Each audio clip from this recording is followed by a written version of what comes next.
Ujian kuliah tapi di sekolah. Jadi sebagai mahasiswa UT, gua ada satu cerita atau pengalaman menarik lah ya selama kuliah di UT ini. Dimana setiap kali UAS itu kalau UT itu kita ujiannya di sekolah bukan di kampus. Karena mungkin kampusnya cuma satu ya sedangkan mahasiswanya banyak banget gitu dan kampusnya pun tidak terlalu besar dan namanya terbuka jadi bebas lah di mana aja dan ini pengalaman yang sangat-sangat seru sih.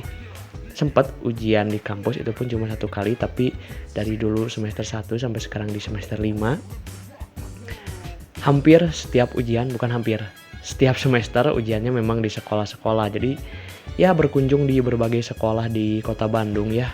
Banyak banget sekolah yang sudah dikunjungi buat ujian dan vibe-nya tuh kayak ngingetin di zaman SMA karena kita ujian duduk di kelas terus soal ujiannya tuh ditulis kan.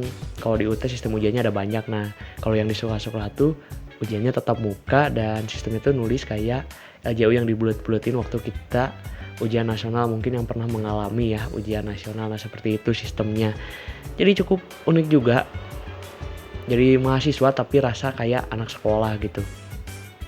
Dan yang bikin serunya itu adalah kita nggak tahu teman seruangannya siapa aja, jadi ketemu banyak orang baru dan begitu pula lingkungannya baru karena ya kita tidak tahu ditempatkan di sekolah yang mana, jadi gacha. Dan sempat juga waktu itu dapat tempat ujian di SMP yang waktu itu gue pernah sekolah, jadi ya nostalgia tipis-tipis sekaligus mengingat kembali masa-masa SMP. Apalagi pengawasnya tuh kan kalau di UT tuh karena sumber dayanya terbatas jadi pengawasnya tuh pakai guru-guru di sekolah tersebut dan waktu ujian di SMP tersebut pengawasnya guru-guru SMP. Jadi cukup seru dan menyenangkan juga jadi mahasiswa UT. Itu hal yang mungkin tidak bisa didapat ketika berkuliah di kampus biasa gitu ya.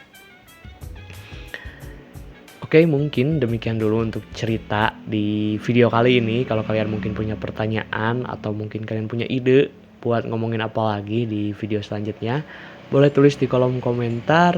Sampai berjumpa di video selanjutnya.